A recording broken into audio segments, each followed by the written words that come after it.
বানাচ্ছি মাছের ডিমের বড়া। প্রথমেই মাছের ডিম পরিষ্কার করে একটা পাত্রের মধ্যে নিয়েছি। এবার এর মধ্যে দিয়ে দেবো পেঁয়াজ কুচি, কাঁচা লঙ্কা কুচি, স্বাদ অনুসারে নুন, হলুদ গুঁড়ো, লাল লঙ্কার গুঁড়ো এবং সবশেষের মধ্যে দিয়ে দিচ্ছি 2 চামচের মতো বেসন। এবারে এই সবকিছুকে একসাথে খুব ভালো করে মাছের ডিমের সাথে মাখিয়ে নিতে হবে। আর দেখুন সবকিছুকে একসাথে খুব ভালো করে মাখিয়ে নিয়েছি। এদিকে আগে থেকে গ্যাসের ফ্লেমটা অন করে একটা কড়াই বসিয়ে খুব ভালো করে গরম করে নিয়ে তাতে পরিমাণ মতো তেল দিয়ে খুব ভালো করে গরম করে নিয়ে এখন একে একে তেলের মধ্যে বড়ার আকারে দিয়ে খুব ভালো করে ভেজে নিতে হবে। বড়াগুলো এক সাইড করে ভাজা হয়ে গেছে, এখন উল্টিয়ে অপর সাইড করে দিচ্ছি।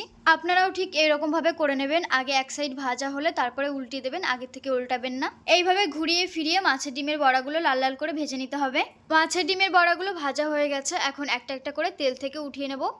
এরপর ওই একই রকম ভাবে বাকি মাছের ডিমের বড়াগুলো ভেজে নেব। তৈরি গরম গরম মাছের ডিমের বড়া। কার কার এরকম মাছের ডিমের বড়া খেতে ভালো লাগে অবশ্যই জানাবেন। রেসিপিটি ভালো লাগলে একটা লাইক করবেন। আজ এইটুকুই। সবাই খুব ভালো থাকবেন, আনন্দে থাকবেন। টাটা।